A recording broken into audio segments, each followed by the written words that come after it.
ناظرین کرام، اب وقت ہوا ہے پروگرام صدائے قرآن میں ذکر صاحب قرآن کا۔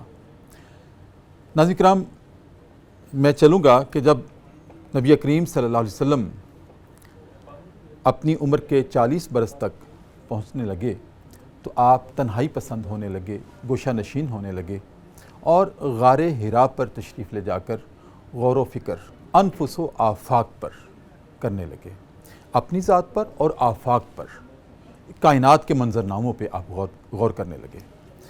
اسی دوران ناظرین کرام پہلی وحی کا وہ واقعہ پیش آتا ہے، وہ تقریب پہلی وحی کی وہاں پیش آئی غار حرا میں کہ اچانک جبرائیل علیہ السلام تشریف لائے اور آپ کے سامنے چیز رکھی، اقرا پڑھیے، آپ سے عرض کیا جبرائیل علیہ السلام نے، تو آپ نے ارشاد فرمایا ما انا بقاری، میں پڑھا ہوا نہیں ہوں، باقاعدہ پڑھا ہوا نہیں ہوں، میں نے کسی استاد سے نہیں سیکھا، تو یہ ارشاد فرمایا۔ پھر کہا اقرا، آپ نے پھر یہی جواب دیا، تیسری مرتبہ بھی آپ نے یہی جب جواب دیا تو جبرائیل علیہ السلام نے آپ کو دبایا اور بھیجا، اور وہ تجلی، وہ نور جو اللہ کے پاس سے لے کر آئے تھے علم کا، وہ آپ کے سینے میں پیوست کیا، اور پیوست کرنے کے بعد دوبارہ جب اقرا کہا تو آپ کی زبان سے جاری ہو گیا اقرا بسم ربک الذی خلق۔ یہ سورہ علق کی ناظرین کرام پہلی 5 آیات تھیں جو اس وقت آپ پر نازل کی گئیں۔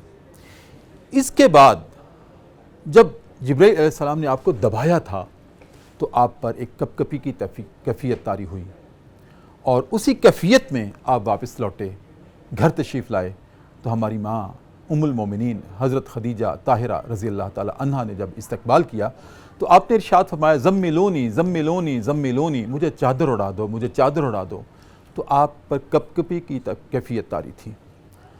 تو حضرت خدیجہ طاہرہ رضی اللہ تعالی عنہا نے پوچھا میرے سرتاج کیا ہوا؟ تو آپ نے پورا منظرنامہ بتایا کہ آج اس طرح سے میرے ساتھ ہوا ہے اور مجھے سمجھ نہیں آ رہی ہے کیا ہے۔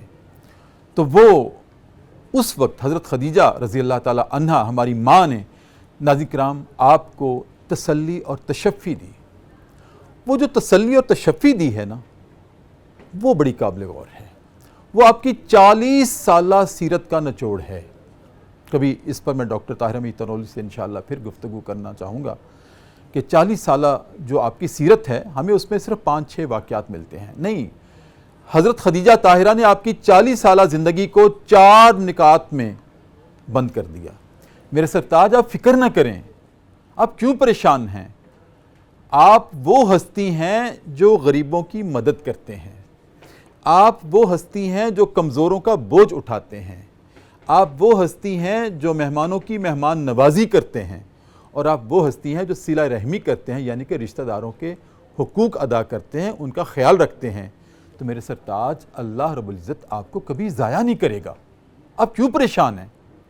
اور یہ تسلی اور تشفی دینے کے بعد حضرت خدیجہ طاہرہ رضی اللہ تعالی عنہا، ناظرین کرام آپ اس وقت کے معروف اور مشہور جو کہ انجیل کے ماہر تھے ورقہ بن نوفل، ان کے پاس لے گئیں اور ان کو جا کے یہ سارا ماجرا سنایا تو انہوں نے خوشخبری دی کہ جو کچھ آپ کے ساتھ آج ہوا ہے، جو کچھ آپ پر نازل ہوا ہے، یہ تو سیم اسی طرح کی ناموس ہے جو حضرت عیسیٰ پر، موسیٰ پر نازل ہوئی تھی، تو مبارک ہو آپ کو پیغمبر بنایا گیا ہے، آج اعلان نبوت ہوا ہے۔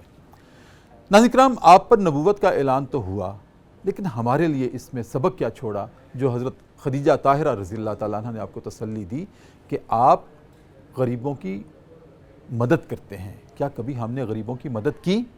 اب ہمیں جھانکنا ہے۔ صدائے قرآن آج یہ ہے اور صدائے سیرت آج یہ ہے کہ کبھی ہم نے غریبوں کی مدد کی؟ آپ کمزوروں کا بوجھ اٹھاتے ہیں، کبھی ہم نے اٹھایا؟ چونٹی تو دوسری چونٹی کا تنکا اپنے ساتھ اٹھا لیتی ہے، کیا کبھی ہم نے بھی ایسے کیا؟ پھر آپ مہمان نواز ہیں، ہم تو مہمان آنے پہ پریشان ہو جاتے ہیں۔ آپ رشتہ داروں کے حقوق پورے کرتے ہیں، ہم تو ان رشتہ داروں کی طرف نگاہ نہیں اٹھا کر دیکھتے جو غریب ہوتے ہیں۔ ناظرین کرام یہ نبی کی سیرت ہے۔ صدائے قرآن کے ساتھ یہ ذکر صاحب قرآن ہم نے اس لیے شامل کیا ہے کہ دونوں فیوز ہماری زندگی میں آ جائیں اور ہمارے فکر و عمل کی تطہیر ہو جائے۔